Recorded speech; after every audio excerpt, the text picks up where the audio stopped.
Hi students, warm welcome on biology by Amrita Rawal. Dear बच्चों, आप लोगों को मैं वन शॉट रिवीजन करवाने वाली हूँ आज एक चैप्टर का, जो कि क्लास 10th के अंदर एग्जामिनेशन में आने वाला है साइंस के अंदर, जिसका नाम है आर एनवायरमेंट। एक चैप्टर का वन शॉट रिवीजन में ऑलरेडी आप लोगों के लिए करवा चुकी हूँ, जो चैप्टर हमारा था जेनेटिक्स, जिसमें कि एवोल्यूशन पोर्शन कैंसिल हो गया, मीनिंग हेरिडिटी एंड एवोल्यूशन। अब आज हम लोग पढ़ते हैं आर एनवायरमेंट चैप्टर, और ये बहुत सिंपल चैप्टर लगता है और काफी बच्चों को लगता है कि इसे एक बार पढ़ लेंगे तो बार बार देखने की जरूरत नहीं है, और वेरी क्विक है to grasp and very easy to write. We can also use our own language like that. So yes, you all are correct. This chapter is going to be very easy for all of you. I am just going to make you all revise in a very simple language, so that when the questions will be coming in the examination, you will be able to write each and every concept very perfectly. So बच्चों, अब start करते हैं हम are environment chapter के अंदर क्या क्या पढ़ेंगे देख लेते हैं एक बार। तो आर एनवायरमेंट होता क्या है, हमारा environment. What is my environment? मेरे एनवायरमेंट में मैं किस चीजों को काउंट कर सकती हूं बच्चों? तो क्या मैं ये बोलूं कि मेरा एनवायरमेंट, मेरे आसपास का जो भी कुछ है वो मेरा एनवायरमेंट है, ठीक है? Anything surrounding us is going to be our environment in the most simple language, right? तो anything which surrounds us, whether it is a biotic something which is a living something, or it is a abiotic something which could be non-living stuff, when it is surrounding me, then everything will be my environment, your environment and our environment, right? So बच्चों, environment का कुछ context जब हम बात करते हैं तो हम कैसे terminology इस्तेमाल करते हैं? जिस एरिया में मैं गया था या गई थी, वहां का environment बड़ा अच्छा था, ठीक है? वहां पर बहुत अच्छी साइट सीइंग थी। एनवायरमेंट मतलब जो सराउंडिंग चीजें हैं वो बहुत अच्छी थी। आजकल एनवायरमेंट बहुत पोल्यूटेड हो रहा है, ठीक है? मतलब हम किसकी बात कर रहे हैं? हमारे आसपास के एरिया की बात कर रहे हैं, जिसमें कि बायोटिक एबायोटिक दोनों फैक्टर्स प्रेजेंट है, ठीक है? सो बच्चों, आर एनवायरमेंट में हमें बेसिकली एनवायरमेंट की जो डेफिनेशन होती है वो हमें बहुत ज्यादा सिंपल तरीके से क्लियर होनी चाहिए, ठीक है? फिर हम आते हैं कि हम इकोसिस्टम किसे बोल सकते हैं, what could be the ecosystem of any individual. तो देखिए, ऑल ऑर्गेनिजम्स, चाहे वो प्लांट हो, चाहे वो एनिमल्स हो, चाहे वो नहीं दिखने वाले माइक्रो ऑर्गेनिजम्स हो, ये सब ऑर्गेनिजम्स हमारे एनवायरमेंट में रहते हैं। प्लांट हो गया, एनिमल्स हो गया, बैक्टीरिया हो गया, फंजाई हो गया, प्रोटिस्टा हो गया, बहुत सारे ऑर्गेनिजम्स हमारे आसपास में रहते हैं। ये ऑर्गेनिजम्स एक दूसरे से इंटरैक्ट करते हैं, ठीक है? लाइक बहुत सारे तरीकों से। जैसे कि मान लो कि मैं ह्यूमन की बात कर रही हूं, हम खुद ह्यूमन है, तो हमसे इंटरैक्ट कर रहे हैं कि कोई organism. Is any organism interacting with us? We will say yes, there are so many humans interacting with me, but can I say yes, there are some or the other organisms which are interacting with me too? Like मेरे body के अंदर इस्चेरिचिया coli, E coli नाम का bacteria present है intestine के अंदर, जिसको हम हमारी बॉडी में रहने देते हैं क्योंकि वो हमारी बॉडी के अंदर डेफिनेटली कुछ हमारे लिए अच्छा काम कर रहा है, ठीक है? तो बच्चों, क्या मैं ये बोल सकती हूँ कि ह्यूमन बॉडी भी माइक्रो ऑर्गेनिजम्स के साथ में इंटरैक्ट कर रही है, कभी पॉजिटिवली कभी नेगेटिवली? जैसे कि कभी कभी कोई बैक्टीरियाज डिजीज कॉज कर देते हैं, वो पैथोजेनिक बैक्टीरियाज होते हैं, और वो भी हमारे से इंटरैक्ट कर रहे हैं, right? तो interaction could be positive interaction, it could be negative interaction, but yes, there is an interaction between the biotic and the biotic factors of any ecosystem. Also, there is an interaction between the biotic and the abiotic factors as well. जैसे कि हम हमारे आसपास के abiotic non-living substances के साथ में भी interaction रखते हैं या नहीं? Of course रखते हैं, ठीक है? हम बहुत सारी चीजों पर डिपेंडेंट हैं। हम एबायोटिक फैक्टर्स में कोल, पेट्रोलियम, वाटर, इन सभी चीजों के ऊपर डिपेंडेंसी शो कर रहे हैं। That means we are interacting with the abiotic environment also, ठीक है? तो all the organisms such as plant, animals, microbes, human being as well as the physical surroundings will interact with each other to maintain a balance in nature, ठीक है? ये nature के balance के mechanisms है कि हम सब इंटरैक्ट कर रहे हैं, अगर हम नॉन इंटरेक्टिंग होते बच्चों तो हमारी एक दूसरे पर डिपेंडेंसी नहीं होती। अगर हमारी एक दूसरे पर डिपेंडेंसी नहीं होती तो की फर्क पैदा है कि कोई ऑर्गेनिज्म एग्जिस्ट करता है कि नहीं, हमें क्या फर्क पड़ता। ठीक है, हमें कोई फर्क नहीं पड़ता। और ऐसे अगर हम सोच लेते कि हमें फर्क नहीं पड़ता तो इतनी डाइवर्सिटी प्रेजेंट ही नहीं होती। ठीक है, तो इसका मतलब ये है कि इंटरेक्शन होना बहुत जरूरी है। अगर ये इंटरेक्शन नहीं होता तो शायद ये इतनी डाइवर्सिटी हमारे आसपास जो हम देख पा रहे हैं ये एग्जिस्ट ही नहीं करती। ठीक है, all the interacting organisms in an area together with the non living constituents of the environment will form the ecosystem. So I hope कि आप समझ गए the biotic biotic interaction, the biotic abiotic interaction will together constitute an ecosystem। मतलब कि हम जब ecosystem बोलते हैं तो हम लिविंग को तो काउंट कर ही रहे हैं, हम नॉन लिविंग को भी काउंट कर रहे हैं। Thus, an ecosystem consists of biotic components comprising living organisms and abiotic components comprising the physical factors like temperature, rainfall, wind, soil and minerals। ठीक है, हम मिनरल्स पे डिपेंडेंट कैसे हैं? हम बहुत सारे मिनरल्स हमारी डाइट में लेते हैं, जैसे कि आयरन हो गया जो कि हमारे हीमोग्लोबिन का पार्ट है, कैल्शियम हो गया जो कि हमारे बोन्स फॉर्मेशन में हेल्प करता है। सॉइल पे कैसे डिपेंडेंट है हम लोग? हम सॉइल में प्लांट्स उगाते हैं और प्लांट्स नहीं होते तो शायद इस पृथ्वी पर कोई भी ऑर्गेनिज्म एग्जिस्ट नहीं कर पाता। विंड की बात करें तो हम विंड पे कैसे डिपेंडेंट है? विंड पे हम डिपेंडेंट है काफी सारी चीजों के मैटर में, जैसे कि विंड पॉलिनेशन का एक एजेंट है। ठीक है, विंड जो है उसमें एयर है, एयर में ऑक्सीजन है और हम ऑक्सीजन को ब्रीद इन कर रहे हैं। विंड से हम एनर्जी भी डिराइव करते हैं। रेनफॉल पे सारे प्रोड्यूसर्स डिपेंडेंट हैं, हम भी डिपेंडेंट है बिकॉज हमें पानी चाहिए होगा, क्योंकि without water none of the organism is able to survive. And temperature पे भी हम लोग डिपेंडेंट है, ऑफ कोर्स प्लांट्स भी हैं, एनिमल्स भी हैं। टेम्परेचर डिपेंडेंट तो हमारी बॉडी के एंजाइमेटिक रिएक्शंस तक हैं बच्चों। हम अगर 37 डिग्री सेल्सियस टेम्परेचर बॉडी में मेंटेन नहीं करें तो हमारे एंजाइमेटिक रिएक्शंस स्टॉप हो जाएंगे। So that is why I can say that we are so much dependent on the biotic factors as well as the abiotic factors, all together they constitute an ecosystem, right? तो this is very simple, very important also। Ecosystem के कितने types हो सकते हैं? अब जैसे कि मैंने कहा कि किसी जगह पर जहां पर बायोटिक फैक्टर्स भी और एबायोटिक फैक्टर्स भी आपस में इंटरैक्ट कर रहे हैं वो एक इकोसिस्टम कंस्टिट्यूट करता है। तो इकोसिस्टम के कितने टाइप्स हो सकते हैं? इकोसिस्टम के दो मेजर टाइप्स हम लोग बोलते हैं। एक होता है नेचुरल इकोसिस्टम जो कि हमें नेचर ने ही प्रोवाइड किया हुआ है। एक होता है आर्टिफिशियल इकोसिस्टम जो कि ह्यूमन ने खुद बनाया है, क्रिएट किया हुआ है, उसे हम बोल देते हैं मैन मेड इकोसिस्टम। ठीक है, तो नेचुरल इकोसिस्टम पे क्या क्या इकोसिस्टम की पॉसिबिलिटीज हैं students? So it could be terrestrial, it could be terrestrial में जंगल हो गए, जो फॉरेस्ट होते हैं वो, ग्रास लैंड्स हो गए, डेजर्ट्स हो गए, ये सब के सब टेरेस्ट्रियल इकोसिस्टम में काउंट होंगे। ठीक है, very simple, forest, grassland, desert. Imagination कर लेंगे अगर आप लोग तो आपको काफी सारे ऑर्गेनिजम्स इन सभी जगहों पर रहते हुए मिल जाएंगे। और इमेजिनेशन में आपको डेजर्ट, रेगिस्तान जैसा आ गया है, फॉरेस्ट में ढेर सारे पेड़ आ गए हैं, ग्रासलैंड में ग्रासेस ही दिख रही है, बड़े ट्रीज नहीं दिख रहे हैं। और साथ साथ में आप लोगों ने इमेजिनेशन में फॉरेस्ट में ढेर सारे बहुत सारे टाइप के एनिमल्स इमेजिन कर लिए।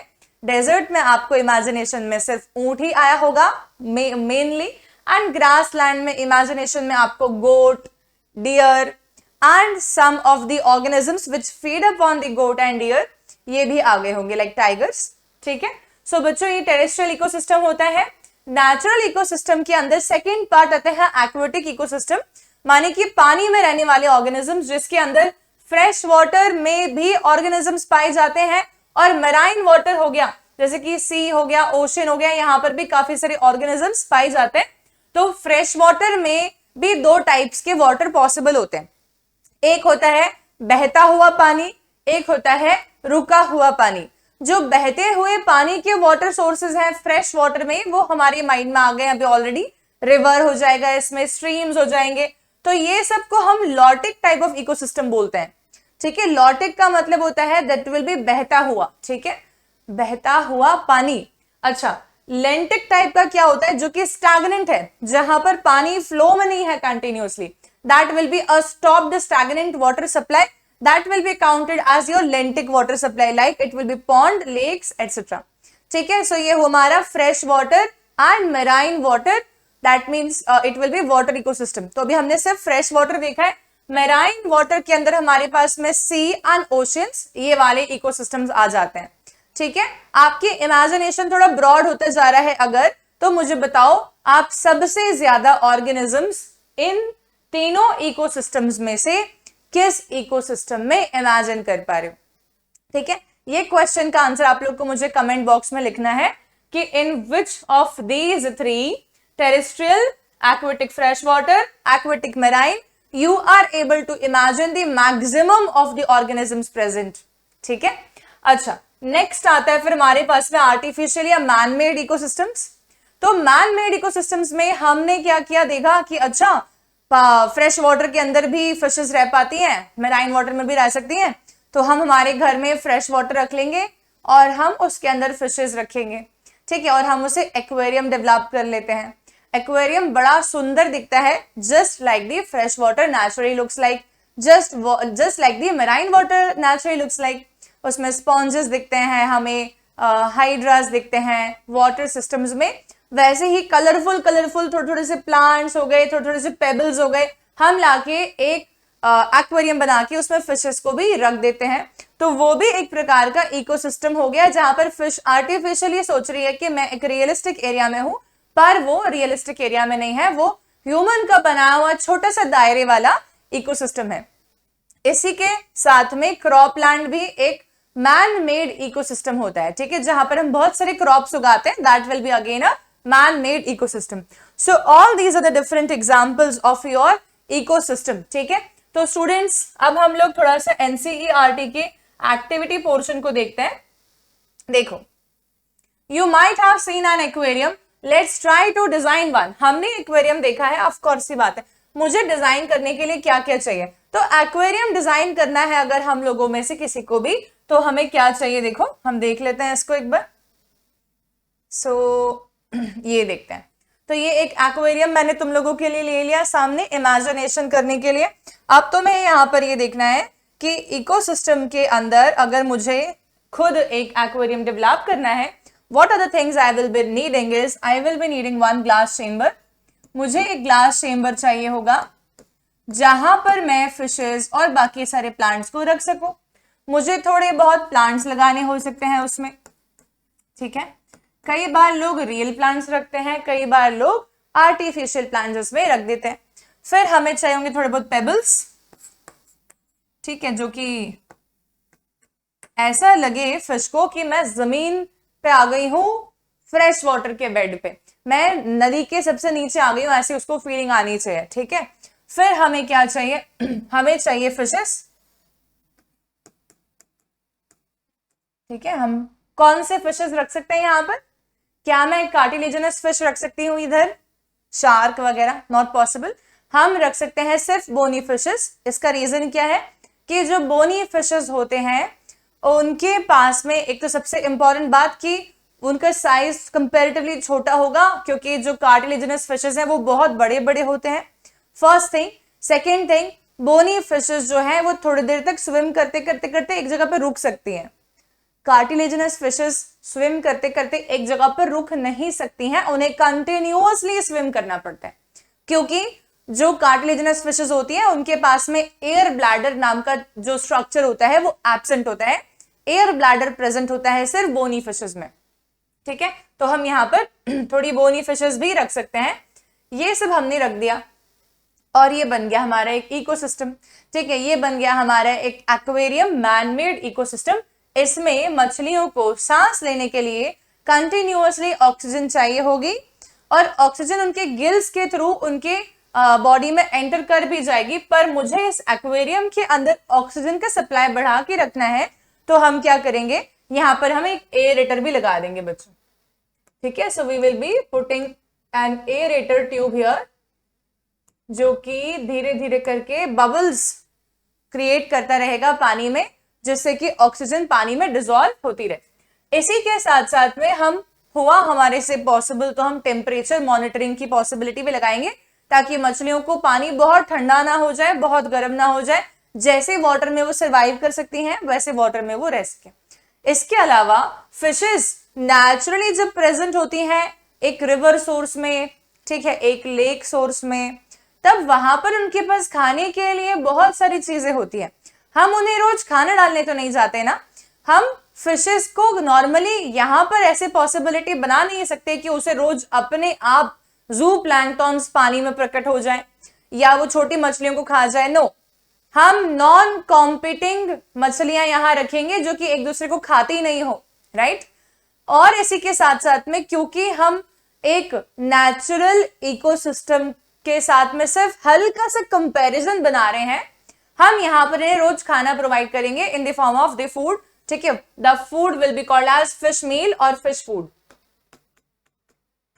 ओके, तो ये सारी चीजें हमें चाहिए होंगी एक एक्वेरियम डिजाइन करने के लिए। अच्छा, नेचुरली क्या होता, जब हम बात कर रहे होते एक समुद्र में मछलियां रह रही हैं तो उन्हें खाना हम नहीं डालने जाते, उन्हें खाना ऑटोमेटिकली मिल जाता, क्योंकि वो एक सस्टेनेबल इकोसिस्टम है, ठीक है। सस्टेनेबल इकोसिस्टम के अंदर ऑटोमेटिकली खाना आ जाएगा, जू प्लैंक्टॉन्स, फाइटो प्लैंक्टॉन्स, बड़ी मछलियों ने कुछ खाया है तो उसके छोटे टुकड़े, राइट। ह्यूमन ने कोई फूड डंप कर दिया है पानी में बाय चांस, ये सारी चीजें उन्हें ऑटोमेटिकली मिल जाएंगी, पर उनको कुछ अलग से मेहनत नहीं करनी पड़ती। They will be a part of a self sustainable ecosystem. जब हम उन्हें एक छोटे से कांच के दीवार वाले बॉक्स में रख रहे हैं तो हमें उन्हें रोज खाना प्रोवाइड करना पड़ेगा, बिकॉज हम नेचर के साथ में मैच इतना इजीली नहीं कर सकते हैं। तो ये सेल्फ सस्टेनेबल इकोसिस्टम तो नहीं है, पर ये ऐसा इकोसिस्टम है जिसका मेंटेनेंस हम एवरीडे कर सकते हैं, ठीक है। So students, this is about the NCERT's exercise which they are asking us कि कैसे आप एक एक्वेरियम डिजाइन कर सकते हैं, क्या क्या चीजें आप इसमें प्रोवाइड करवा सकते हैं, ठीक है। सो देखो इसको एक बार, क्या तुम्हें ये पूरा समझ में आ गया, ये वाला पूरा पैराग्राफ, ठीक है। ये बहुत इजी है, बिल्कुल टफ नहीं है ये। If we add a few aquatic plants and animals, can it become a self-sustaining system? Yes or no? नहीं हो जाएगा इसका आंसर, क्योंकि हमने पौधे ऐड कर दिए हैं, पर हम ये जानते हैं कि फिशेस जो है वो डेड भी हो जाएंगी काफी सारी, तो माइक्रो ऑर्गेनिजम्स उन्हें ईट अप कर लेते, तो एक बहुत बड़ा स्पेस होता पॉन्ड या रिवर या सी, तो वहां पर वो पूरे पानी को खराब नहीं कर देता, राइट। यहां पर अगर एक भी मछली गलती से मर गई तो हमें उसे रिमूव करना पड़ेगा, अदरवाइज सारी मछलियां मर जाएंगी, बिकॉज वो पानी जो है वो खराब हो जाएगा, उन फिशेस के रहने के लायक जगह नहीं बचेगा, ठीक है। Can we leave the aquarium as such after setup? हमने उसे सेटअप कर दिया एक बार, ठीक है, छोड़ देते हैं और चले जाते हैं, मछलियों को सब दे दिया, चल रहे काम, ऐसा नहीं है, हम ऐसा नहीं कर सकते हैं, हमें उसको मेंटेन करना पड़ेगा, ठीक है। सो स्टूडेंट्स, ये सारी बातें, अच्छा चलो बहुत सिंपल था ये तो। अब हमने पहले कभी ना कभी ये पढ़ा है कि प्रोड्यूसर क्या होता है, कंज्यूमर क्या होता है, ये सब चीजें हमारे पास में वापस आ गई हैं, और ये मुझे बहुत खुशी हो रही है 10th वाले बच्चों के लिए कि उनके पास ये एग्जाम में चैप्टर आ रहा है जिसके अंदर वो जितना चाहें भर भर के लिख सकते हैं। तो we have seen in earlier classes that organisms can be grouped as producer, consumer, decomposer, ये सब ठीक है। अब यार थ्योरी पढ़ाना मुझे मजा नहीं आता है, ऐसे मैं तुम लोग को इमेज के थ्रू पढ़ाऊंगी, ठीक है। ये सेल्फ सस्टेनिंग इकोसिस्टम के बारे में बात कर रहे हैं। सेल्फ सस्टेनमेंट क्या होता है, इसको इमेजिन करवाती हूँ, ठीक है।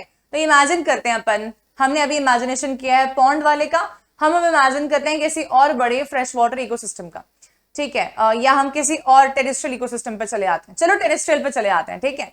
तो हम इमेजिनेशन में ले आते हैं कि हमारे पास में एक फॉरेस्ट है, हम फॉरेस्ट को देख रहे हैं, हम देख रहे हैं कि फॉरेस्ट कैसे सेल्फ सस्टेन करता है। तो फॉरेस्ट के अंदर ढेर सारे प्लांट्स हैं, और उन प्लांट्स को खाने वाले ढेर सारे हर्बीवोरस एनिमल्स भी फॉरेस्ट के अंदर प्रेजेंट है, ठीक है। उन हर्बीवोरस एनिमल्स जब वो प्रोड्यूसर्स को खा जाते हैं, तब वो हर्बीवोरस एनिमल्स अपना न्यूट्रिशन पौधे से डिराइव कर लेते हैं, और उनको कोई कार्निवोर खा जाता है।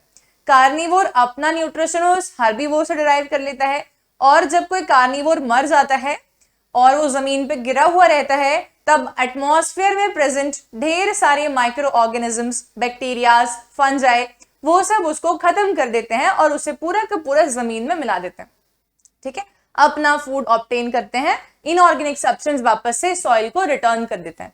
इस तरीके से ये सेल्फ सस्टेनेबल सिस्टम चल रहा है। यहाँ पर हमें कोई इनपुट नहीं लगाना पड़ रहा है, ठीक है, इनपुट लगाना पड़े तो वो सेल्फ सस्टेनेबल नहीं होगा। सेल्फ सस्टेनेबल मतलब एक बार चालू कर दिया अपने आप चलता रहे, उसमें कोई नहीं कुछ करना, हमें ना पानी डालना है, ना खाना डालना है, ना कुछ भी नहीं, ऐसा होता है तो हम सेल्फ सस्टेनेबल उसे बोल सकते थे, ठीक है। तो यहाँ पर which organism make organic compounds like sugar, यहां से पूरा देख लेते हैं यार इसे। We have seen in earlier classes that organisms can be grouped as one second हाँ, can be grouped as producers, consumers and decomposers according to the manner in which they obtain sustenance from the environment. Let us recall what we have learned through the self-sustaining ecosystem created by us above. हमने जो इसके पहले create किया उसके बारे में बात हो रही है। Which organisms can make organic compounds like sugar and starch from the inorganic substances? Of course, the plants. ठीक है, ये किसकी बात हो रही है? Plants can make the food from the inorganic substances present inside the atmosphere. They can make this food in the form of organic substance like glucose, starch, etc. Using the radiant energy of the sun in presence of chlorophyll. ये question mark का answer क्या है? Plants, ठीक है। अच्छा, all the green plants and certain bacteria which can produce food by photosynthesis comes under this category called as producers. जो बनाने वाले हैं उनको हम क्या बोलेंगे? प्रोड्यूसर। तो क्या सिर्फ प्लांट्स प्रोड्यूसर्स होते हैं? नहीं, प्लांट्स के अलावा कुछ ऐसे बैक्टीरियाज भी होते हैं जिनके पास में क्लोरोफिल मॉलिक्यूल प्रेजेंट होता है बैक्टीरिया के अंदर, और उन बैक्टीरियाज को हम लोग बोलते हैं blue green algae like bacterias और साइनोबैक्टीरियाज, ठीक है। तो ये साइनोबैक्टीरियाज जो होते हैं स्टूडेंट्स, इनकी पॉसिबिलिटी बनती है कि ये भी फूड सिंथेसिस कर सकते हैं just like the plants are doing. Cyanobacteria are also able to perform the photosynthesis, ठीक है। Then organisms depend on the producers either directly or indirectly for their sustenance. Directly indirectly का क्या मतलब है? तो इसको देख लो, हम देखते हैं। I will be writing here only. तो मैं आपको बताती हूँ कि ऑर्गेनिक सब्सटेंस पे जो बना रहे हैं उनके ऊपर हम डिपेंडेंट है डायरेक्टली या इनडायरेक्टली। तो ये क्या बात हो रही है? सो लेट अस इमेजिन कि हर्बीवोर्स ने फूड बनाया। अरे क्या करा, सॉरी, प्रोड्यूसर्स ने फूड बनाया। प्रोड्यूसर्स ने फूड बनाया, ठीक है। प्रोड्यूसर्स को कौन खा गया? मैंने कहा हर्बीवोर्स खा गए, ओके। तो हर्बीवोर्स प्रोड्यूसर्स को खा गए, डायरेक्टली खा गए, बिल्कुल डायरेक्टली खा जाते हैं, ठीक है। काओ, गोट, ये सब डायरेक्टली खा जाएंगे पौधे को। और हर्बीवोर्स को कौन खा गया? कार्निवोर्स खा गए। कार्निवोर्स हर्बीवोर्स को नहीं खा पाते अगर प्रोड्यूसर नहीं होता तो, क्योंकि अगर प्रोड्यूसर नहीं होता तो हर्बीवोर भी नहीं होता, ठीक है। तो क्या मैं बोलूं कि ये कार्निवोर जो है ये भी इनडायरेक्टली डिपेंड है प्रोड्यूसर के ऊपर, और हर्बीवोर तो डायरेक्टली डिपेंडेंट है प्रोड्यूसर के ऊपर, ठीक है। सो यहां पर मैं लिख रही हूं this is a direct dependence and this one is an indirect dependence, indirect, ठीक है। So this is a point students, ये भी हमारी टेक्स्ट बुक बोल रही है। So these organisms which consume the food produced either directly from producers or indirectly by feeding on the other consumers, ठीक है, are the consumers. तो जो खाना खा रहा होता है, एक सेकेंड, तो जो खाना खा रहा होता है वो कंज्यूमर हो गया, ठीक है। प्रोड्यूसर ने बनाया, हर्बीवोर ने खाया, कार्निवोर ने खाया, तो कार्निवोर हर्बीवोर दोनों क्या हो जाएंगे? कंज्यूमर कैटेगरी में आ जाएंगे। Consumers can be classified variously as herbivores, carnivores, omnivores and parasites. What is this omnivore? Omnivore who are able to eat the plants as well as the animals, जो दोनों को खा सके, ठीक है। Can you give example for each of these consumer category? Can you? Producer में क्या count कर सकते हैं अपन? प्लांट सारे के सारे, mango tree, papaya tree, banyan tree, grasses etcetera. And herbivores में गोट, शीप, एनी कैटल्स, ठीक है। देन कार्निवोर्स में हम क्या काउंट कर सकते हैं? लायन, टाइगर, है ना, डॉग्स। हालांकि डॉग्स आजकल कार्निवोर कैटेगरी में बचे नहीं है, दही भी खिला देते हैं अपन उनको, रोटी भी खिला देते हैं, ठीक है। और इसके बाद में फिर ओमनीवोर कैटेगरी में कौन आ जाएगा, हम खुद स्वयं।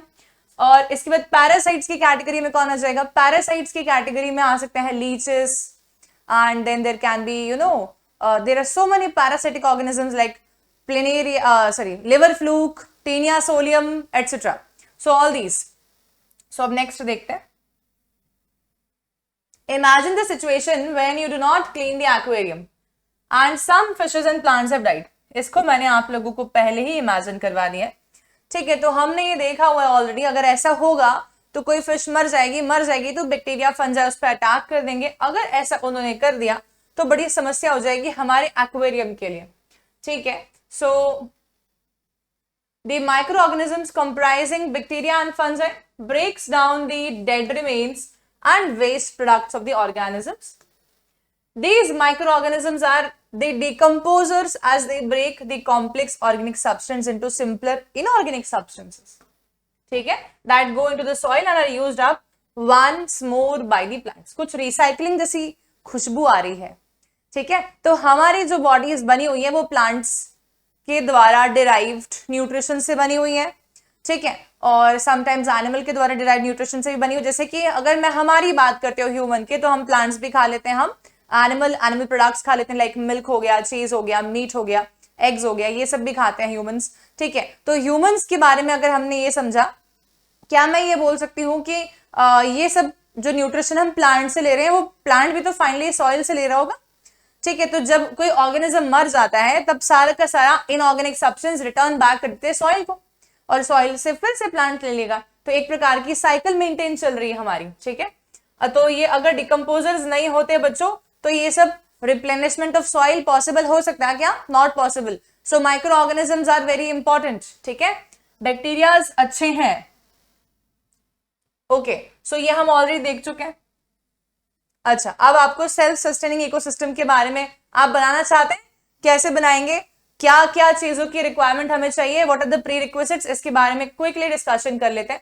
सो सेल्फ सस्टेनिंग इकोसिस्टम मैंने यहां लिखा और मैंने कहा कि ये मुझे बनाना है, तो मुझे क्या क्या चाहिए। एक तो मुझे कांस्टेंट सोर्स ऑफ एनर्जी चाहिए, ठीक है, कंटिन्यूअसली एनर्जी मिलनी चाहिए मेरे इकोसिस्टम को, सनलाइट, ठीक है। Sunlight can be the source of energy, of course sunlight मिलनी चाहिए हमारे सेल्फ सस्टेनिंग इकोसिस्टम को, अदरवाइज वो सस्टेन नहीं कर सकता, ठीक है। बिकॉज सबसे पहले सनलाइट अब्जॉर्प्शन प्लांट्स करते हैं, और हमें पता है कि प्लांट सस्टेन करवाएंगे तभी बाकी सारी चेन सस्टेन कर सकती है, तो सनलाइट तो चाहिए होगी। इसी के बाद में आता है फ्लो ऑफ एनर्जी। जब मैंने कहा क्या सिर्फ प्लांट होंगे तो चल जाएगा, नॉट लाइक दैट। अगर प्लांट्स होंगे तो प्रोड्यूसर्स जो है सिर्फ वो कैटेगरी होगी, पर अगर प्रोड्यूसर्स को खाने वाला कोई भी नहीं है, हार्बीवोर्स नहीं है, ठीक है, कोई ऐसे एनिमल्स नहीं है जो कि प्लांट्स पे फीड करते हैं, तो फिर क्या हो जाएगा कि ये ऑर्गेनिजम्स को कोई अगर खाएगा नहीं तो फ्लो ऑफ एनर्जी कैसे आएगा। प्लांट्स ने जो फूड सिंथेसिस करा, एनर्जी ट्रांसफर होगी किसमें, हार्बीवोर्स में, तभी वो कार्निवोर में जाएगी। तो हमें फ्लो ऑफ एनर्जी भी चाहिए, मतलब हमें डाइवर्स ऑर्गेनिजम्स चाहिए। इसीलिए हमारा एक्वेरियम सेल्फ सस्टेनिंग इकोसिस्टम नहीं हो सकता, क्योंकि वहां पर flow of energy was absent. किसी मछलियों को हम दूसरी मछली को खाना अलाउ नहीं कर रहे थे, वहां पर flow of energy was absent, ठीक है। देन नेक्स्ट आता है फिर साइक्लिंग ऑफ मटेरियल्स। जो भी हमारे ऑर्गेनिजम्स मर जा रहे हैं वो रिटर्न बैक कर सकते हैं क्या, अपना सारा का सारा इनऑर्गेनिक सब्सटेंस सॉइल को। अगर ऐसा अलाउ कर रहे हैं तो फिर हम बोलेंगे कि यहाँ पर सेल्फ सस्टेनमेंट की पॉसिबिलिटी बनेगी, ठीक है। So this is all. देखो, एक कोई भी सेल्फ सस्टेनिंग इकोसिस्टम आज तक डेवलप नहीं हुआ है क्या, ऐसे क्वेश्चंस हमारे माइंड में आता है। तो हम एक एग्जांपल देखते हैं कि यहाँ पर जो हमारे पास एक इमेज है बच्चों, ये एक सेल्फ सस्टेनिंग इकोसिस्टम का एग्जांपल हम देख रहे हैं, ठीक है। पर हाँ, ये एक एक्वेटिक इकोसिस्टम नहीं है, ये बात ध्यान रखिए। तो इसको देखो, थ्राइविंग सिंस 1960, ठीक है। माय गार्डन, ये जो व्यक्ति है ये लिख रहे हैं, एक मिनट रुको बच्चों।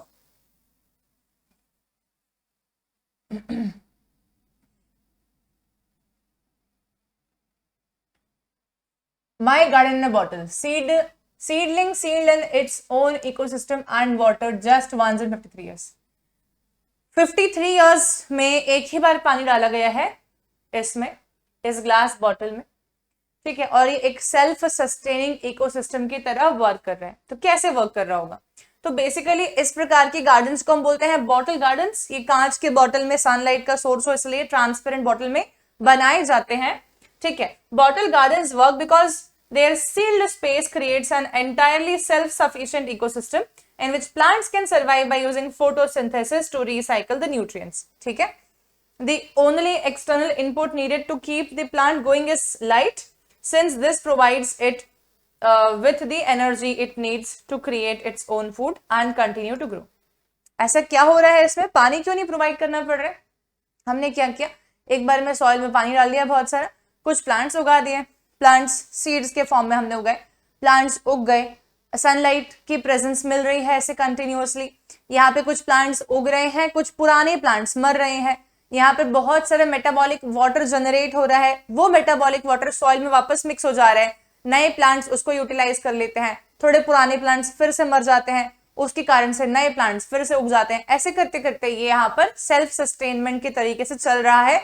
और क्योंकि सॉइल है, माइक्रो ऑर्गेनिजम्स भी हैं जो कि इन मरे हुए प्लांट्स के सारे ऑर्गेनिक सब्सटेंस को इनऑर्गेनिक में कन्वर्ट करके फिर से मिट्टी में मिला देंगे। तो ये वाला हमारा एक सेल्फ सस्टेनिंग इकोसिस्टम जो प्रेजेंट है, मैंने आप लोगों को बता दिया।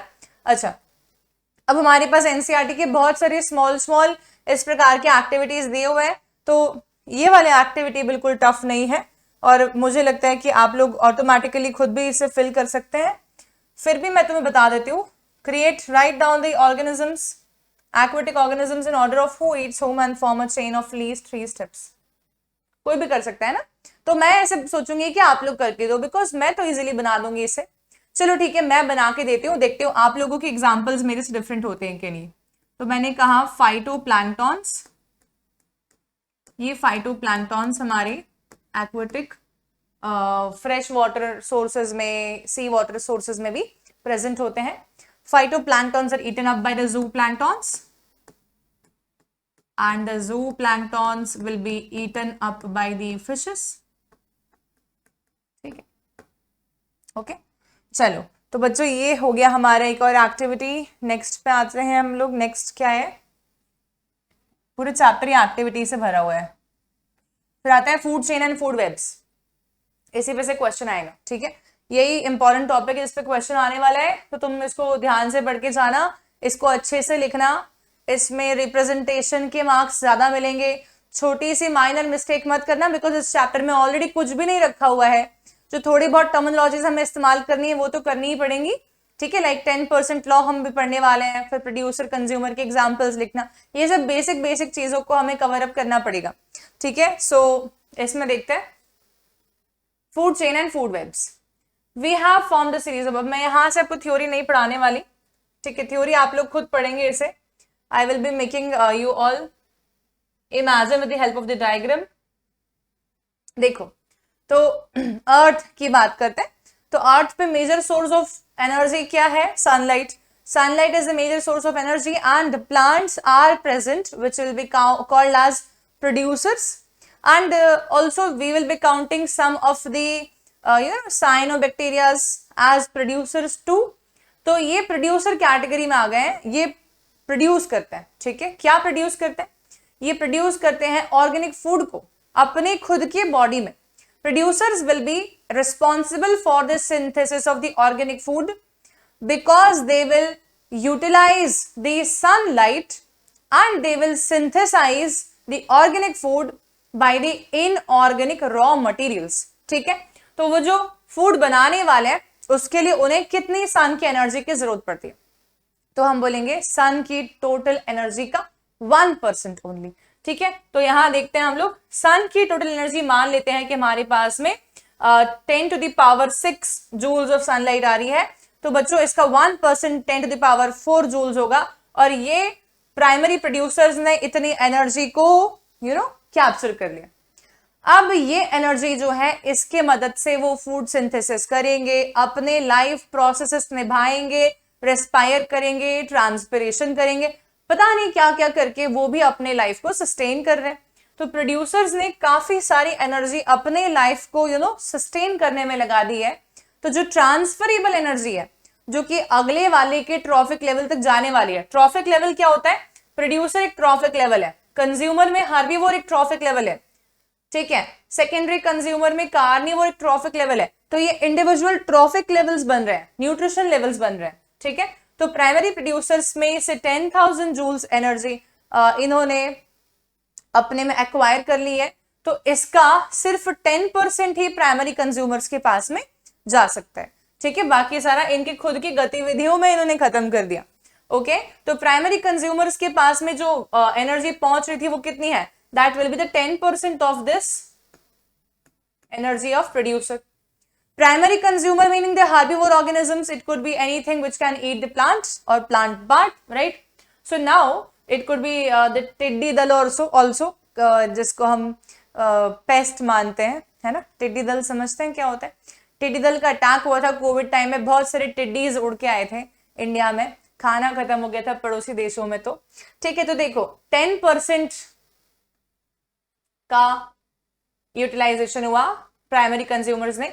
प्राइमरी कंज्यूमर्स ने अपने लाइफ प्रोसेस निभाए, और जिसने प्राइमरी कंज्यूमर माने कि हर्बीवोर को खा लिया, उसके पास में भी 10% ऑफ प्राइमरी कंज्यूमर गया, ठीक है।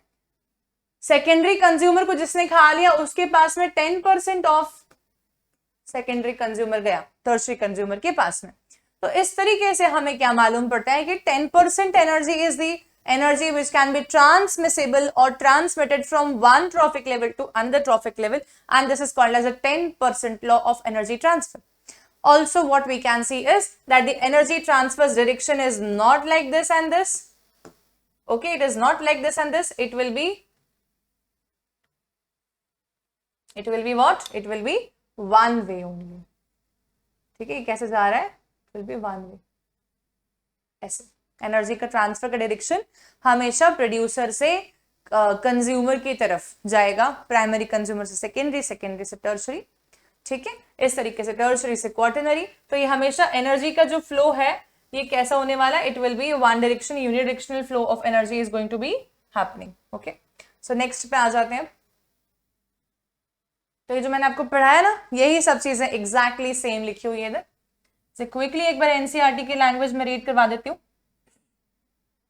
देखो, the green plants in a terrestrial ecosystem captures about 1% of the energy of sunlight that falls on the leaves and convert it into the food energy.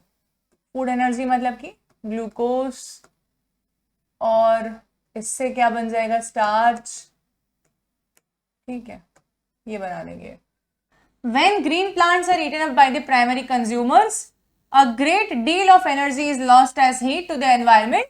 Some amount goes into digestion and in doing the work, and the rest goes towards the growth and reproduction. That means an average of 10% of the food eaten is turned into its own body and made available for the next level of the consumers. यही पढ़ा हमने अभी कि मैंने कहा जो अपनी खुद की गतिविधियां हैं, अपनी खुद के लाइफ प्रोसेसेस में काफी सारा एनर्जी वो इस्तेमाल कर लेंगे, और सिर्फ 10% ही बाकी रहेगा उनको नेक्स्ट ट्रॉफिक लेवल पे ट्रांसफर करने के लिए। So therefore 10% can be taken as the average value for the amount of organic matter that is present at each step, मतलब कि each trophic level, and reaches the next level of consumers. Since so little energy is available for the next level of consumers, food chains generally consist of only 3 or 4 steps. ठीक है, बहुत ज्यादा steps नहीं होती। कैसे steps होते हैं बच्चों? प्रोड्यूसर होते हैं, primary consumer, secondary consumer, tertiary consumer, and maximally some of them are quaternary consumers also. That is it, ठीक है। इससे ज्यादा स्टेप्स पॉसिबल ही नहीं है, क्योंकि हम जानते हैं कि ऐसे 10%, 10%, 10%, 10% होता तो अगले वाले को क्या मिलता अगर हमारे टर्शरी कंज्यूमर क्वार्टनरी कंज्यूमर के बाद में भी कोई एग्जिस्ट करता है तो, ठीक है। सो दी loss of energy at each step is so great that very little usable energy remains after the 4 trophic levels. ठीक है, there are generally a greater number of individuals at the lower trophic levels of any ecosystem. The greatest number is of the producers.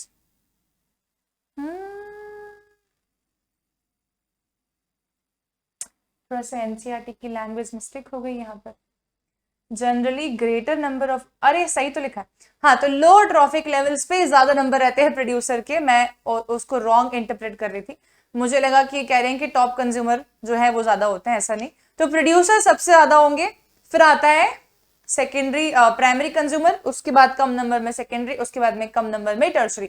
तो हमारे पास में एक ऐसा graph बनेगा pyramid जैसा, producer सबसे ज्यादा, प्राइमरी कंज्यूमर थोड़े कम, सेकेंडरी और कम, टर्शरी और कम, कैसे ग्राफ बना, एक पिरामिड बन जाएगा, ठीक है। सो ये पिरामिडल फॉर्म में हमारा कन्वर्ट हो सकता है अगर हम इसे प्लॉट करके देखें तो।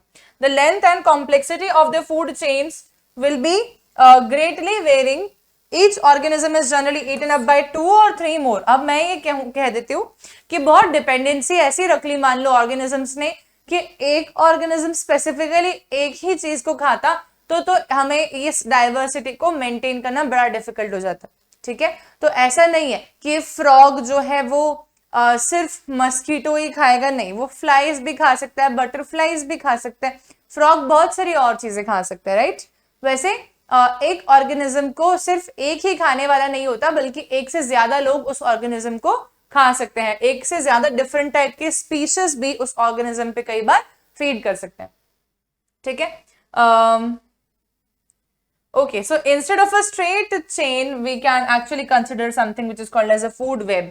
तो जैसे कि हमने अभी देखा कि प्रोड्यूसर है फिर कंज्यूमर, ऐसे करके लिखने से स्ट्रेट चेन पिरामिड तो हमने डेवलप कर लिया, पर अगर मैं ऑर्गेनिज्म वाइज लिख रही होती बच्चों तो फिर स्ट्रेट चेन डेवलपमेंट की जगह हमें फूड वेब बताना चाहिए, क्योंकि को रिलेटेड हो जाएंगे, वहां पर काफी सारे ऑर्गेनिज्म जो हैं वो एक सिंगल ऑर्गेनिज्म को खा सकते हैं। जैसे कि हमारे एनसीईआरटी में ये फोटो दिया हुआ है, ये इमेज दिया हुआ है, यहाँ पर हम क्या देख सकते हैं कि हमारे पास काफी सारे प्लांट्स हैं, काफी सारे प्रोड्यूसर्स हैं, इन प्रोड्यूसर्स को कौन कौन खा रहे हैं, तो प्रोड्यूसर्स को खाने वाले कभी कभी क्रैब, प्रॉन्स, स्कॉर्पियंस वगैरह भी हो सकते हैं, ठीक है। और कभी कभी प्लांट्स को फ्रॉग खा जाता है, प्लांट्स को बीटल्स खा जाती हैं, रोडेंट्स खा जाते हैं, रैबिट खा जाते हैं, हर्बीवोर्स खा जाते हैं, ठीक है, डियर खा जाता है, काऊ खा जाती है, लाइक दैट बहुत सारे हमारे को यहाँ पर ऑप्शंस मिल रहे हैं।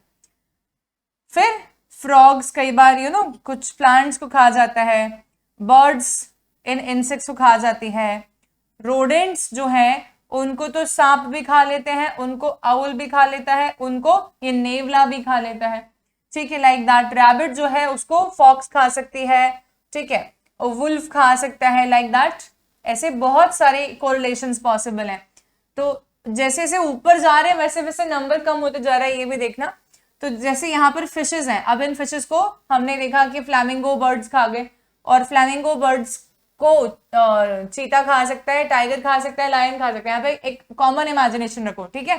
स्नेक को ईगल खा गया, अच्छा, आउल, पीकॉक, ठीक है, ये सब ऑर्गेनिजम्स भी हमें को देखने मिल रहे हैं, हॉक वगैरह वगैरह।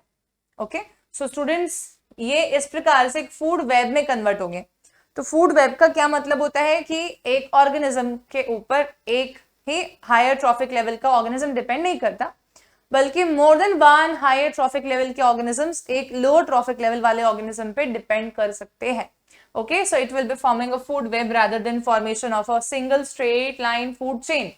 So this is one point. Next, from the energy flow diagram, two things becomes very clear. पहली बात तो ये यूनिडिरेक्शनल था, ये मैंने आप लोग को एरो बना के बताया था। The energy that is captured by the autotroph does not revert back to solar input. जो प्लांट्स ने एनर्जी बोल दी है, प्लांट्स ने बोला मेरे पास में 10% एक्स्ट्रा बच गया एनर्जी के, चलो वापस से एटमॉस्फेयर को लौटा देती हूँ, ऐसा प्रोविजन नहीं है।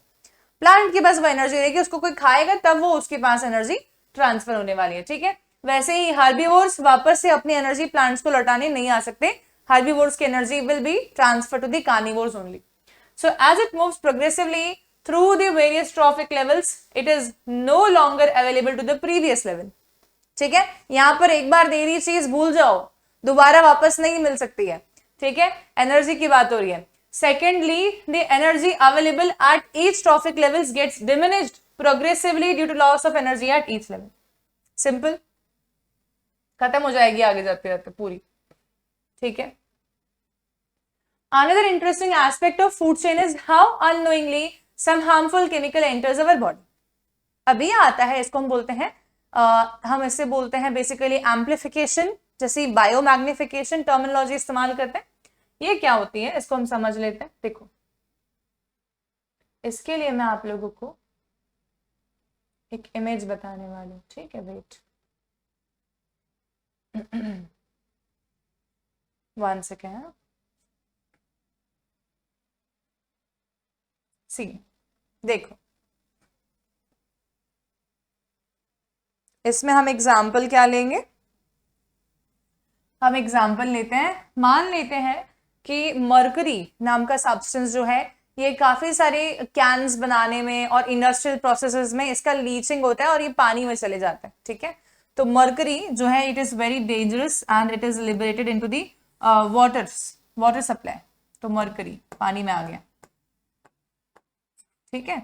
अच्छा, अब अगर मरकरी पानी में आ गया बच्चों, तो ये एक ऐसा कंपाउंड है जो कि खत्म नहीं होता है, इसका कोई डिग्रेडेशन पॉसिबल नहीं है और ऑर्गेनिजम्स कंज्यूम कर ही लेंगे इसे, ठीक है। तो जो ऑर्गेनिजम्स फ्रेश वाटर में रह रहे हैं, मेराइन वाटर में रह रहे हैं, जिसके साथ इंडस्ट्रियल पोल्यूटेंट्स मिक्स हो रहे हैं, वो ऑर्गेनिजम्स की बॉडी में ये चले जाएगा। तो मरकरी जो है, मान लेते हैं कि मरकरी जो है वो किसके अंदर पहुंच गया है, तो मैंने कहा मरकरी जो है वो प्लांट्स ने यूटिलाइज कर लिया, ठीक है। फाइटोप्लैंक्टन जो कि पानी में पाए जा रहे हैं उन्होंने यूटिलाइज कर लिया, ओके। तो अब क्या हो गया, फाइटोप्लैंक्टन्स के पास पहुंच गया ये। अब हम तो जानते हैं कि फाइटोप्लैंक्टन्स वो प्लांट्स हैं जिनको कौन खा लेगा, जिनको ज़ूप्लैंक्टन्स खा लेंगे। तो बच्चों थोड़े से फाइटोप्लैंक्टन्स को एक ज़ूप्लैंक्टन ने खा लिया, ठीक है। तो क्या होगा कि अब जैसे कि फाइटोप्लैंक्टन ज्यादा मात्रा में एक ज़ूप्लैंक्टन ने खा लिया, तो क्या हुआ है कि मरकरी जो पानी में था वो फाइटोप्लैंक्टन की बॉडी में गया और फाइटोप्लैंक्टन की बॉडी से क्या हो जाएगा कि, एक सेकेंड रुकिए, फाइटोप्लैंक्टन की बॉडी से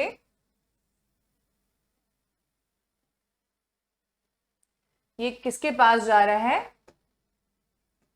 ज़ूप्लैंक्टन के पास भी जा रहा है, ठीक है। अब ज़ूप्लैंक्टन्स जो है, बहुत सारे ज़ूप्लैंक्टन्स एक अकेली मछली ने खा लिए, एक सिंगल फिश ने बहुत सारे ज़ूप्लैंक्टन्स खा लिए। तो इसको मैंने क्या दिया, स्मॉल फिश। ऐसे स्मॉल फिशेस मैंने बोल दिया, यहाँ पे बहुत सारी हैं, और स्मॉल फिशेस को एक लार्ज फिश खा गई। मान लेते हैं कि उस लार्ज फिश को कोई ओमनीवोरस ह्यूमन खा गया, ठीक है। अब तुम देखना क्या सीन होने वाला है। सीन ये होने वाला है कि ये कितने फाइटोप्लैंक्टन्स एक ज़ूप्लैंक्टन ने खाए होंगे। मान लेते हैं कि कुछ 30 के आसपास फाइटोप्लैंक्टन्स एक ज़ूप्लैंक्टन खा गया।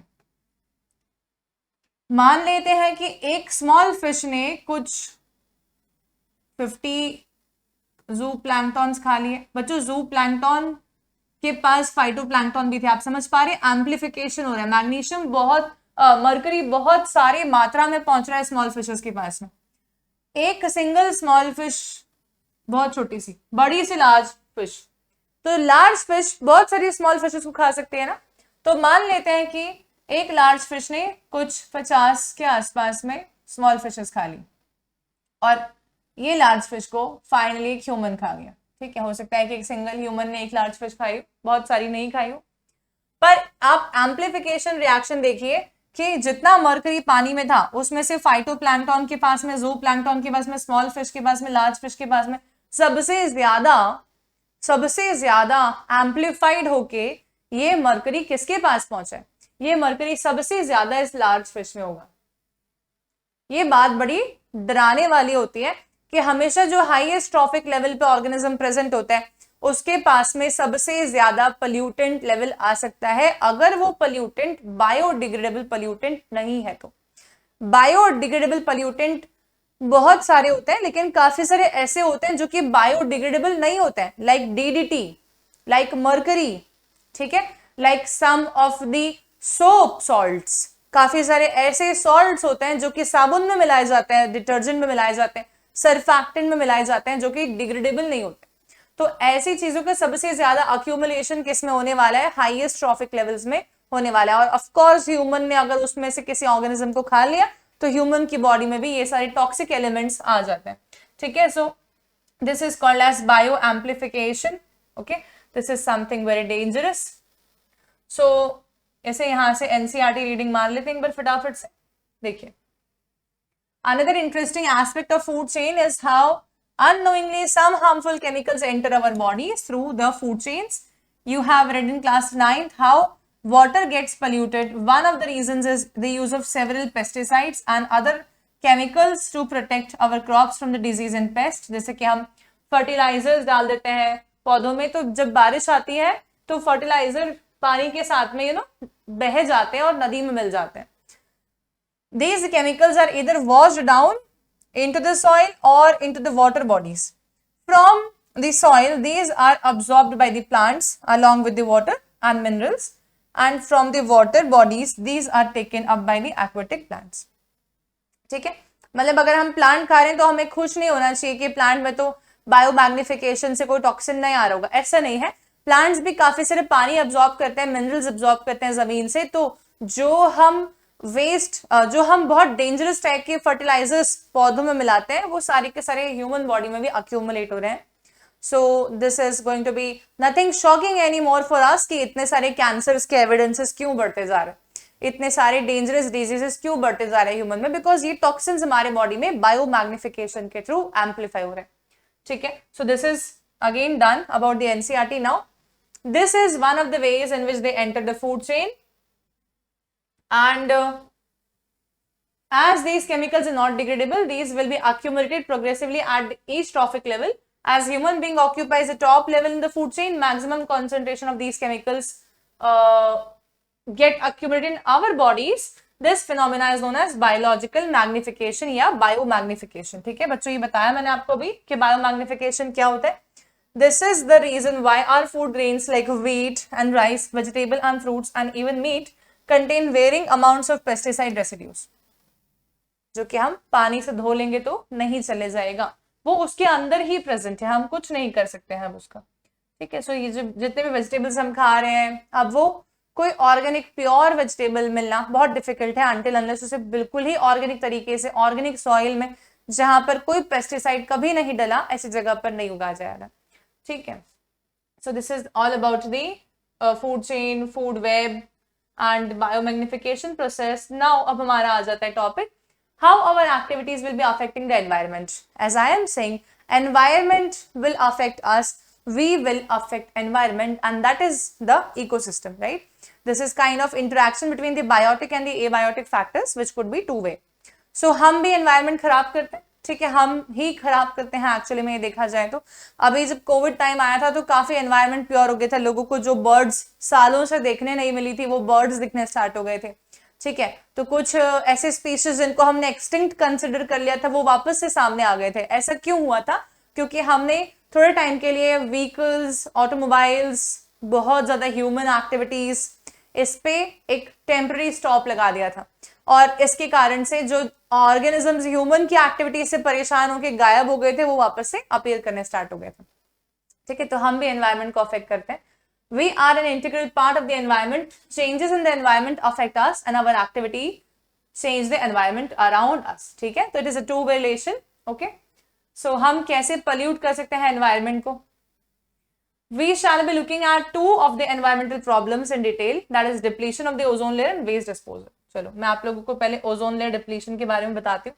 तो यहाँ पर हमारे पास हम अर्थ सरफेस पे प्रेजेंट है, तो अर्थ सरफेस को सराउंड करती हुई हमारे पास में ओजोन लेयर प्रेजेंट है. ठीक है, in the troposphere. And ozone layer जो है ये एक शील्ड है हमारे अर्थ के ऊपर, जैसे कि हम यहाँ पर अभी देख सकते हैं. तो ये जो ओजोन लेयर की शील्ड है स्टूडेंट्स, ये शील्ड जो है, इस शील्ड के बारे में बात कर रही हूं मैं, ये ओजोन लेयर की जो शील्ड है यहाँ पर, ये जो शील्ड हमें दिख रही है, इस शील्ड की क्या खासियत है कि सनलाइट के साथ साथ में काफी सारे हार्मफुल यूवी रेडिएशंस भी हमारे अर्थ सरफेस तक पहुंचते हैं, like UVA, UVB.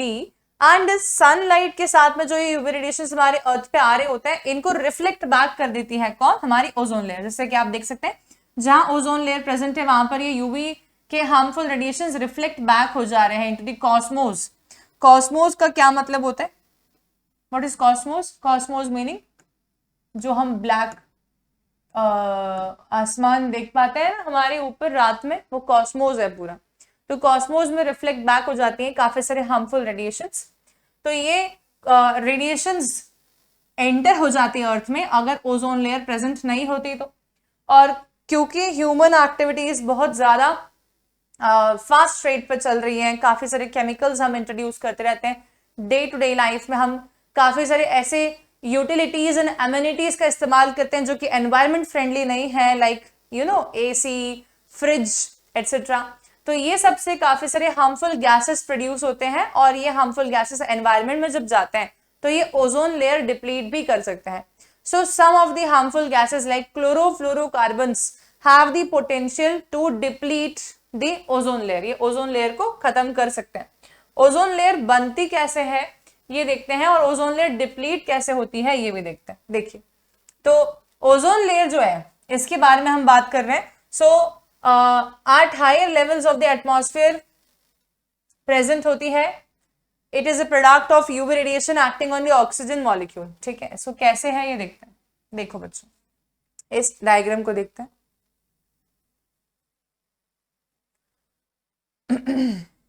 One second.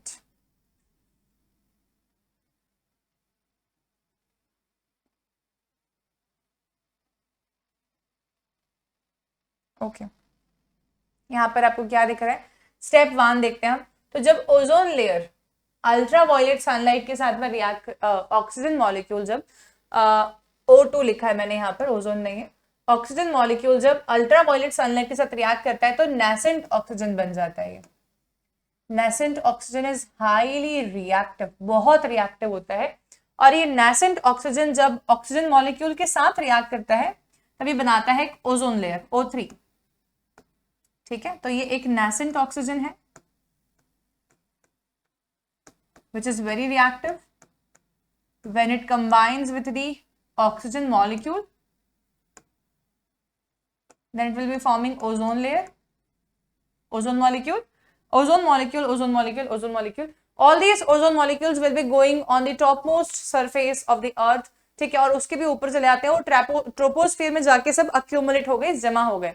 ये एक्चुअली में तब बनी थी जब हमारी अर्थ के अंदर इवोल्यूशन के समय पे प्लांट्स, ग्रीन प्लांट सबसे पहले बने, तो उन्होंने सबसे पहली बार ऑक्सीजन लिबरेट की थी। तब हमारे अर्थ के सरफेस पे काफी सारी हार्मफुल यूवी रेडिएशंस आया करती थी और वो हार्मफुल यूवी रेडिएशंस ने O2 मॉलिक्यूल को तोड़ के नेसेंट ऑक्सीजन बनाया था। उस समय पर नेसेंट ऑक्सीजन ने O2 के साथ रिएक्ट करके ओजोन बनाया था। ये सारी ओजोन मॉलिक्यूल्स जाके ट्रोपोस्फेयर में जमा हो गई थी। ठीक है, ये वंस बन चुकी है पहले, बहुत पहले। कितने पहले? कुछ हम बोलेंगे 4 बिलियन ईयर्स बैक, 4 बिलियन साल पहले, जब हमारे अर्थ के ऊपर इवोल्यूशन चालू हुआ था, लाइफ बनने चालू हुई थी, तब की बात है ये अप्रोक्सीमेटली। ठीक है, तो 3.5 बिलियन मान सकते हैं अपन रफ एस्टिमेट पे। अच्छा, अब हमारे पास में ओजोन मॉलिक्यूल्स बन रहे हैं। इस प्रकार से ओजोन बनी थी, लेकिन अब इसको तोड़ना कितना डिफिकल्ट है कि इजी, ये देखते हैं। ओजोन बनाना तो बहुत सालों पहले हुआ था, ओजोन तोड़ना कितना आसान है। ठीक है, तो अब देखो, सनलाइट की हमने बात की जिसकी मदद से यूवी रेडिएशंस की हेल्प से ओजोन मॉलिक्यूल्स बने और ट्रोपोस्फीयर में जमा हो गए। अब ओजोन होल कैसे बना? तो देखो, जो ओजोन होल की हम बात कर रहे हैं, जहां पे ओजोन लेयर में डिप्लीशन हम देख पा रहे हैं, तो क्लोरोफ्लोरोकार्बन्स बच्चों हम बहुत सारे ऐसे प्रोडक्ट्स में इस्तेमाल करते हैं जिसमें कि कंप्रेसर चाहिए होता है। जैसे कि एसी में कंप्रेसर चाहिए होता है, फ्रिज में कंप्रेसर चाहिए होता है, तो क्लोरोफ्लोरोकार्बन नाम की गैस हम उसमें इस्तेमाल करते हैं। और क्लोरोफ्लोरोकार्बन जो है ये जब एटमॉस्फेयर में चली जाती है, ठीक है, जब हमने कहा कि कंप्रेसर्स के जो कंप्रेसिंग यूनिट्स रहते हैं उससे जो एयर निकलती है बाहर वो एटमॉस्फेयर में रिलीज होती है। जैसे कि एसी का एक चेंबर आता है जो कि हम बाहर लगाते हैं, आउटसाइड यूनिट बोलते हैं उसे, तो वो आउटसाइड यूनिट से हमारा CFC लिबरेट हुआ और ये एटमॉस्फेयर में रिलीज हो गया।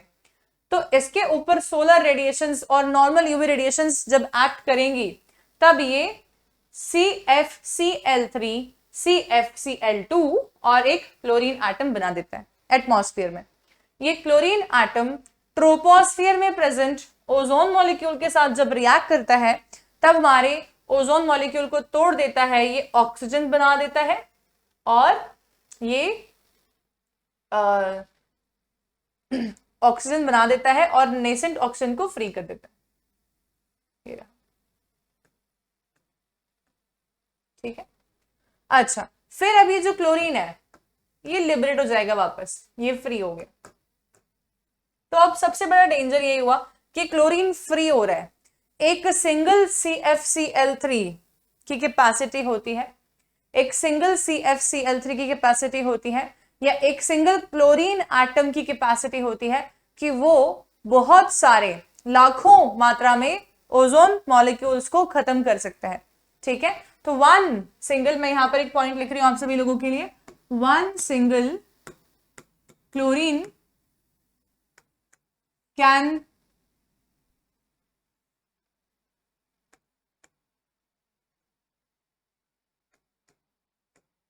destroy 1 lakh ozone molecules. इतने सारे चेन रिएक्शन है ना, क्योंकि इसलिए, और ये एक बहुत बड़ा प्रॉब्लम है क्योंकि हम इतने सारे ओजोन मॉलिक्यूल्स के टूटने का डेंजर नहीं ले सकते, बिकॉज हमारे लिए हार्मफुल यूवी रेडिएशंस बहुत डेंजरस है। अगर ये अर्थ की सरफेस पे आती रहती हैं और ऑर्गेनिजम्स के ऊपर गिरती हैं तो ऑर्गेनिजम्स के जेनेटिक लेवल पे जाके चेंज करती हैं, म्यूटेशंस कॉज करती हैं, जेनेटिक डिजीजेस कॉज करती हैं, प्रोटीन पाथवेज को स्टॉप कर देती हैं, और काफी सारे और प्रॉब्लम्स ये क्रिएट कर सकती हैं। ठीक है, तो ये हमें ओजोन लेयर को बचाना है अगर, तो हमें खुद ही ध्यान देना पड़ेगा कि how to reduce the amount of chlorofluorocarbons. तो बच्चों काफी सारे, जैसे मॉन्ट्रियल प्रोटोकॉल हो गया, क्योटो प्रोटोकॉल हो गया, ऐसे कुछ प्रोटोकॉल्स होते हैं जिसके तहत इन गैसेस का प्रोडक्शन मिनिमाइज करने की बहुत स्ट्रॉन्ग तैयारी हो रही है, और फॉलो भी हो रहे हैं, इंप्लीमेंट भी हो रहे हैं। ठीक है, कुछ कंट्रीज में तो कंप्लीटली बैन कर दिया इन कंपाउंड्स का इस्तेमाल। चलिए अब देखते हैं managing the garbage we produce, ये सेकेंड एनवायरमेंटल इशू इस पे हम डिस्कशन कर रहे हैं। तो हमारे घर में बहुत सारे गार्बेज बनता है एवरीडे। ठीक है, उस गार्बेज का मैनेजमेंट हम कैसे करते हैं? जैसे कि हम मार्केट गए, हमने मार्केट से सामान लेके आए हैं, हमारी मार्केट से सामान लेके आने में बहुत सारे प्लास्टिक के आइटम्स आए हैं, उसमें काफी सारे चिप्स के पैकेट हैं, उनके वेफर के पैकेट्स हैं, काफी सारे ऐसे आइटम्स हो सकते हैं जैसे जो सिंगल यूज कैंस होते हैं, हमने एक बार कोको कोला पिया और कैन फेंक दिया। ठीक है, तो ऐसे जो सामान हमारे घर पे आते हैं उनका हम कैसे डिस्पोजल करते हैं, तो उसके बारे में हम डिस्कस करने वाले। In our daily activities we generate lot of material that is thrown away. What are some of these waste materials? What happens after we throw them away? क्या होगा? Let us perform an activity to find the answers of these questions. ठीक है, so we have seen the chapter on life process that the food we eat is digested by various enzymes in our body. Of course, yes. Carbohydrate को digest करने के लिए हमारे पास amylase होता है। ठीक है, और ये तो स्टार्च की बात हुई, इसके अलावा भी और होते हैं सुक्रेज, माल्टेज, ठीक है, एक्सेट्रा। इसके अलावा हमारे पास प्रोटीन डाइजेस्ट करने के लिए पेप्सिन होता है, ट्रिप्सिन होता है, काइमोट्रिप्सिन होता है। लिपिड डाइजेस्ट करने के लिए हमारे पास में लाइपेज होता है। न्यूक्लिक एसिड डाइजेस्ट करने के लिए हमारे पास में न्यूक्लियेज होता है। तो हमारे पास में तो बॉडी में काफी चीजों को ब्रेक करने के लिए एंजाइम्स प्रेजेंट है। Have you ever wondered why specific in their action, why the same enzyme does not break down everything we eat? अलग अलग चीजों के लिए अलग अलग एंजाइम हमारे पास में प्रेजेंट है, और क्यों है? Enzymes are specific in the action. हर ताले की एक ही चाबी होती है, वैसे करके हम बोलते हैं ना कि हर सबस्ट्रेट के लिए जनरली एक ही एंजाइम होता है। कुछ ऐसे एक्सेप्शंस भी हैं जहां पर आइसो एंजाइम भी प्रेजेंट होता है, पर there are few exceptions only. बाकी तो मोस्टली सबस्ट्रेट स्पेसिफिक होते हैं एंजाइम्स। ठीक है, specific enzymes are needed for the breakdown of particular substance. That is why we will not get any energy if we try to eat coal. ठीक है, अगर हमने कोयला खा लिया तो उसमें भी बहुत कार्बन है, तो हमें एनर्जी मिल जाएगी क्या? नहीं।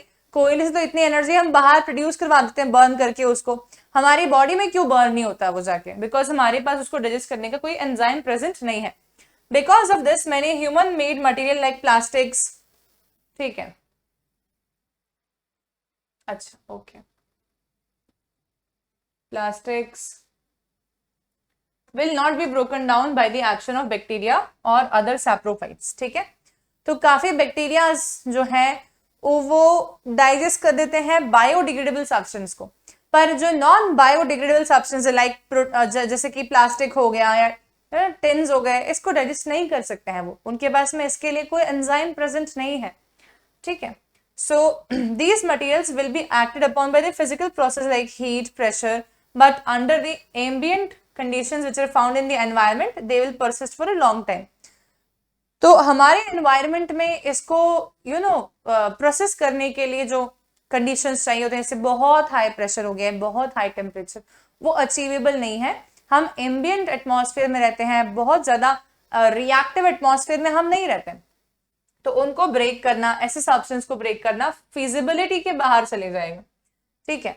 सो हम क्या कर सकते हैं, हमारे एंड पे हम सिर्फ ये कर सकते हैं कि हमारे घर में जो भी वेस्ट इकट्ठा होता है उसको प्रॉपरली डिस्पोज ऑफ करें, ठीक है। प्रॉपरली डिस्पोज ऑफ करने का मतलब है कि जैसे कि हम जो ग्रीन वेस्ट हैं सारे के सारे जो कि बायोडिग्रेडेबल कैटेगरी में आते हैं, उनको हम एक जगह पर डाल दें, ठीक है। जैसे कि सब्जियों वाला कचरा हो गया, फ्रूट्स वाला कचरा हो गया, ये सब चीजें, बचा हुआ खाना हो गया, ये सब चीजें हम इसमें डाल सकते हैं।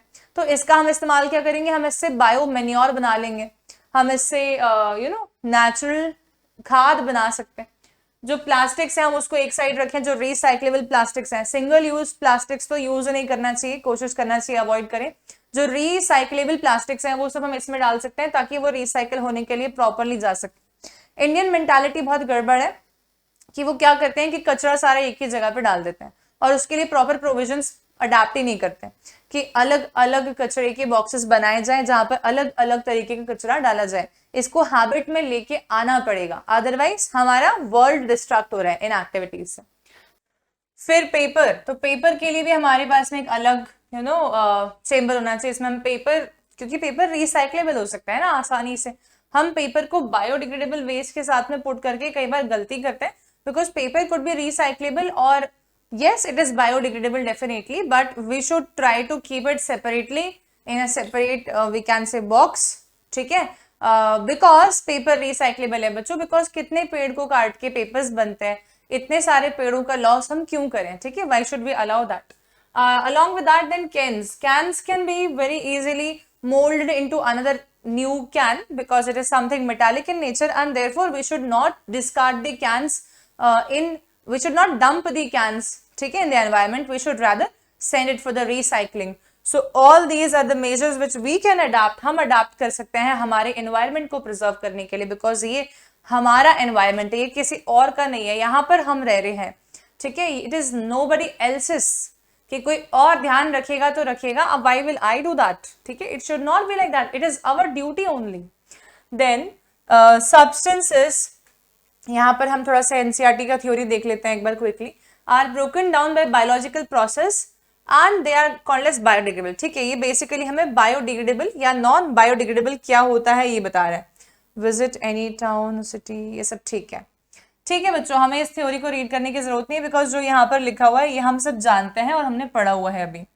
अच्छा, मैं आप लोगों को क्विकली एक छोटा सा और इमेज दिखा रही हूँ ताकि आपके माइंड में एक क्लियर इमेज बन सके, अंडरस्टैंडिंग डेवलप हो सके कि किस प्रकार से जो हम वेस्ट प्रोडक्ट्स घर में इकट्ठा करते हैं उसका बायो मैन्योर बन सकता है। देखो, तो अब मैं आपको ये कह रही हूँ कि जैसे हम जानते हैं कि बैक्टीरियाज प्रेजेंट होते हैं, डिकम्पोजर्स प्रेजेंट होते हैं एटमॉस्फेयर में, और ये सिर्फ बायोडिग्रेडेबल वेस्ट के ऊपर ही एक्शन कर सकते हैं, बिकॉज इनके पास में जो एंजाइम्स प्रेजेंट है वो प्रोटीन ब्रेकिंग होंगे, कार्बोहाइड्रेट ब्रेकिंग होंगे, लिपिड ब्रेकिंग हो सकते हैं, न्यूक्लिक एसिड ब्रेकिंग हो सकते हैं, राइट। तो bacteria can act upon the we can say waste which could be biodegradable sort of waste. So हम फर्स्ट स्टेप से देखते हैं। Waste is fed into system sink, ठीक है, जो कि काफी सारे सिस्टम सिंक्स होते हैं, उसमें वेस्ट को फेड कर देते हैं।